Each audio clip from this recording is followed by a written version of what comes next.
As a top laner, do you frequently find yourself winning your lane, but then going on to lose the game because your team fed? Today, we're going to cover exactly how you can not only win your lane as a top laner, but also dominate the rest of the map and extend your lead to other roles. Top lane is a role where you definitely need to master the basics, and lucky for you, we've got a top lane essentials course over on our website that covers absolutely everything. We've also got courses on the other 4 fundamental roles, as well as a bunch of champion-specific guides, all done by challenger players. So if that is something that interests you, then make sure to check us out using the link in the description below. So there are actually a few things that we need to cover about the lane phase itself first, so that we can ensure that we're actually dominating our lane.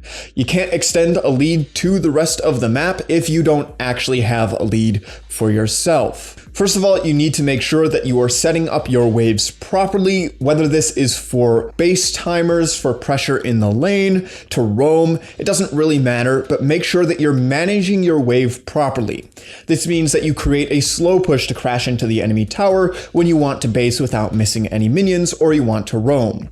It means creating a freeze when you want to zone the enemy champion away from any gold or EXP that they might be trying to get. If you want to dominate your lane as hard as possible as a top laner, you've got to learn how to manage the wave and do it consistently. So if you find yourself losing out on freezes very frequently, or your freeze will just randomly break and you don't know why, or you mess up a slow push and you crash it on the wrong wave, then go ahead and practice that, because the sooner you perfect those things, the better your lane phase will go. You'll run into less hiccups during the lane phase and be able to achieve your preset goals much more frequently. Now, of course, wave management is the most important thing, but coming in at a close second is going to be knowing your lane matchup. It's going to be really hard for you to be able to win your lane if you don't know the win conditions of the actual lane that you're playing. Unfortunately, this is one of those things that just comes down to raw experience. One-tricking is a really good way to learn as many lane matchups as possible very quickly, and this is simply because you only have to learn the lane matchups of one champion if you're playing one champion. Regardless of exactly how many champions you're going to be playing, it's very important to keep your pool as small as possible. Have 1 or 2 champions for any given scenario. That way you can pick them whenever you see a certain pick being played, but try to keep your pool below 6 champions. Usually if players go above 5 or 6 champions, they're not actually able to play each of these champions to their fullest level, which really does hold them back. Once you do have 5 or 6 champions completely mastered, then you can continue to add more and more and more to your pool until you've mastered a really good amount. But it's very important to not be trying to learn 20 champions at once, because this is just going to dilute your pool way too much, and it means that you're not going to be using any of them to their fullest. Keep your pool small at all times and grow it slowly over time. When people are trying to learn 20 champions at once, they're almost never able to actually master the lane matchups of those champions, which is mastery of the champion. One-tricking is great, but if you just get too bored one-tricking, then a small pool of 5 or 6 champions will allow you to learn pretty much every single lane matchup that there is to that champion, and then that's going to allow you to win your lane more often than not, because you're going to know the win condition of the lane if you've played it a bunch. With the lane matchups and the wave management on those champions both mastered, you should be doing a good job winning your lane. You should be able to consistently do it, or at the very least, go even.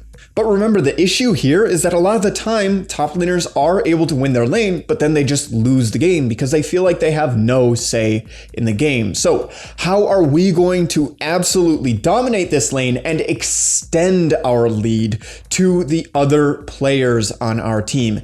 These are the 2 huge, most important parts. Well, step 1 is going to be lane domination. You might be winning your lane already, but you want to absolutely dominate your lane. You don't want the enemy top laner ever having an opportunity to even play the game. And you might be wondering, well, what's the most important way to just dominate my laner? And there's actually two sides to this. The first and more obvious side of this coin is going to be denying your enemy top laner any golden EXP that you can. The easiest and safest way to do this is freezing. However, in the lower elos, freezing does not actually create pressure like it does in the higher elos. And this is simply because players don't come to break freezes in low elo. It just doesn't happen. Now, for this reason, a freeze is still really good for your lane because it means that they're probably not going to break the freeze on their own. And on top of that, their jungler probably won't be swinging by anytime soon, which means you get to freeze for as long as you want. But if you find that the rest of your map is really suffering, it might be time to break that freeze and start pushing instead to try and draw pressure. Another time that you'll know it is time to end the freeze is if you see an opportunity to dive the enemy top laner. The only two ways that are better at creating an EXP gap in the top lane than freezing are going to be diving the enemy top laner and killing them, or proxying them and not even allowing them to walk to the lane. If you have a level or 2 lead and an item lead on the enemy top laner, and you find that you're in a position that you can just proxy behind their tower and still kill them, or at least stop them from walking to their lane, then this is something that you should at least start practicing. Keep in mind that in order to proxy on any champion, it needs to have wave clear. So if you're playing Fiora and you don't have a Ravenous Hydra yet, you can't proxy. If the minions are going to make too much of a difference in the trade, you're not going to be able to proxy behind their tower because the minions are going to just kill you, and then you can't actually deny the top laner any EXP if they're either able to kill you and walk past you, or you just die to the minions, right? So you need to make sure that you actually can proxy. And this is going to take a little bit of getting used to, but just know how quickly you deal with minion waves, and if you deal with them very easily and quickly, proxying will be an option. If you don't, then it's not something you can do, but diving still would be. If you are opting to proxy, then the other thing that you need to watch out for is the enemy jungler and mid laner. In order to proxy, you need deep vision. Never, under any circumstances, attempt to proxy without having deep vision in the enemy jungle, because this will result you getting ganked by either 2 or 3 members of the enemy team, and then you die, which will give up your EXP lead. This brings us to the second side of that coin for utter lane domination, and that's preventing your enemy top laner from getting back into the game. Once you already have a huge lead, you should not only be concerned with continuing to extend your lead, but not throwing it. How many times have you solo killed your top laner, been up a level and half an item worth of gold, and then suddenly the enemy jungler comes up, ganks you top lane, you die, and you're losing the lane? Avoiding situations like these is so important for dominating your lane. This means avoiding deaths to enemy jungle ganks or solo kills as much as possible. Dying is the best way to let the enemy top laner back into the game. So if you can avoid doing that, that's going to keep your lead going and snowballing. This is not to say that you don't want to get ganked. Getting ganked as a top laner is actually good if you can survive and not lose anything for it. This is because if the enemy jungler is in your lane, you know that they're not bot lane or mid lane. Some of the best top laners out there are measured by their ability to survive 1v2 in a lane solo without any jungle pressure. So what's the best way to survive 1v2? Well, first of all, you gotta know when you're getting ganked. If you don't know the enemy jungler's top, there's nothing stopping you from making a trade using all your cooldowns, and then boom, the enemy jungler's on your face, killing you. Of course, the best way to know where the enemy jungler is by using wards. Now, all of the best top laners don't just simply ward in the brushes close to top lane. They're going to roam into the enemy topside jungle and get deep wards around the enemy buff. They're also going to try and get wards in the river, because this is going to prevent the enemy jungler from having any gank routes towards top lane that won't be spotted out. They're going to be forced to gank through the lane if they even want to make something happen top. Lane ganks are by far the easiest ganks to survive. So these are the ganks that you want to be tanking if possible. Now there are certain exceptions to this. There are some junglers that are able to gank top lane from various strange areas without ever walking over a ward, but these are fairly few and far between, stuff like Kayn, Rek'Sai, Zac. There are also junglers like Rengar that are able to lane gank really efficiently, so you might want to ward the lane against Rengar instead. So why are deep wards so important in order to help you soak ganks without dying to them? Well, deep wards in the enemy jungle allow you to track the enemy jungler a lot easier, but more importantly, they tell you when the enemy jungler is on your side of the map, and they give you a good warning, a good amount of time before the enemy jungler is going to come top. Most of the time, while the enemy jungler is still pathing through their jungle, it means they're going to do 1 or 2 camps before coming top. Sometimes they will just walk over that ward and go immediately top, but a lot of the time you've got time before they're going to come top. This allows you to set your wave before the jungler gets there.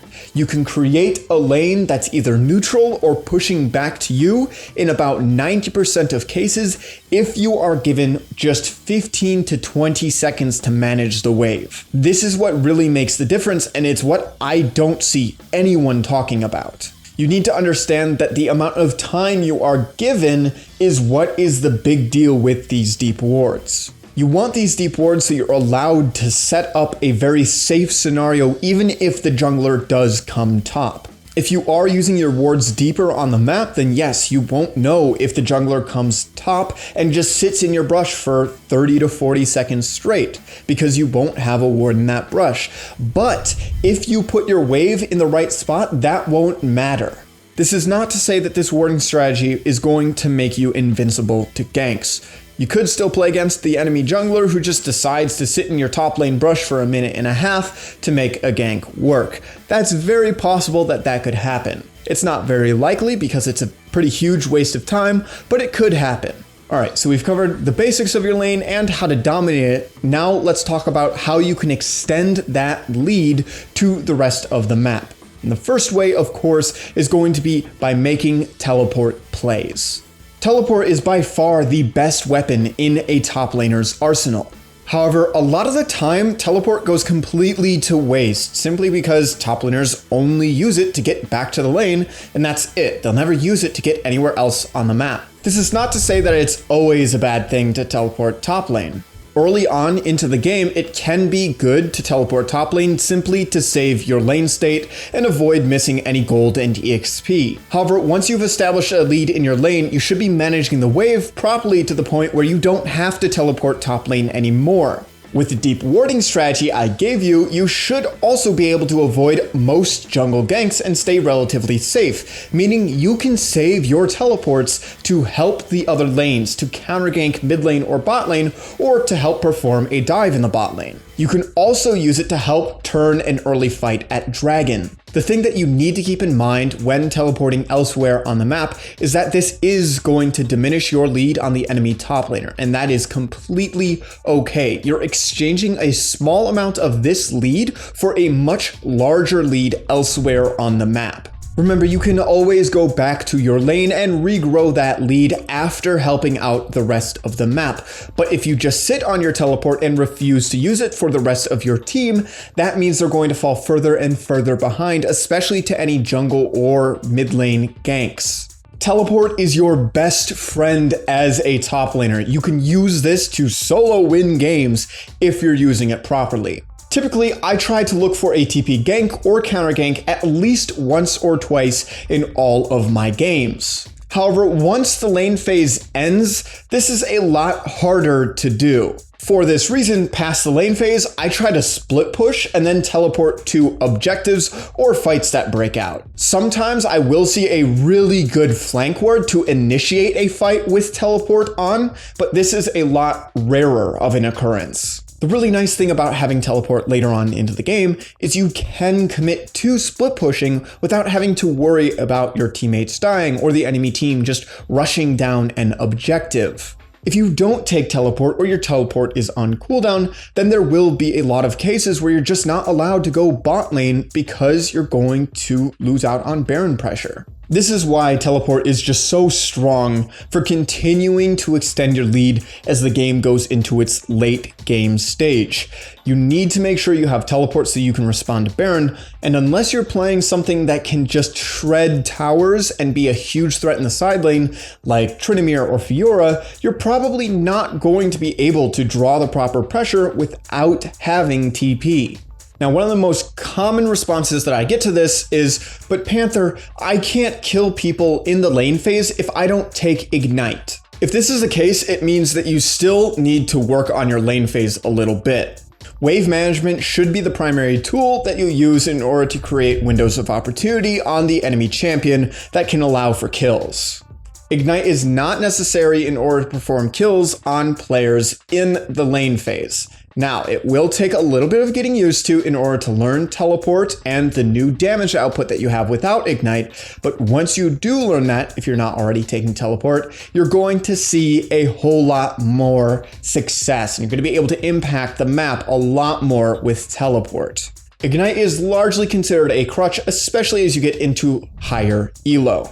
That's about all that I have for you for today's video on how you can stop losing those pesky games where you win lane, lose game. If you enjoyed the video and want to support the channel, make sure to hit that like and subscribe button. It really does help out a lot. If you haven't already, make sure to check out our website, GameLeap.com.